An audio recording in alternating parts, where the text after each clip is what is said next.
Neil Weber, we're here at InfoComm 2026, and I wanted to talk a bit about our console inserts. These were designed to go with our AV lectern and our classroom credenza, and it gives universities and corporations flexibility when it comes to the technology that you want your presenters to have access to.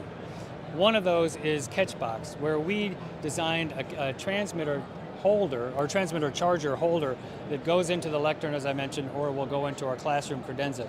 So both the Duo and the Cube chargers we have, and it makes it accessible so that the presenter has within easy reach.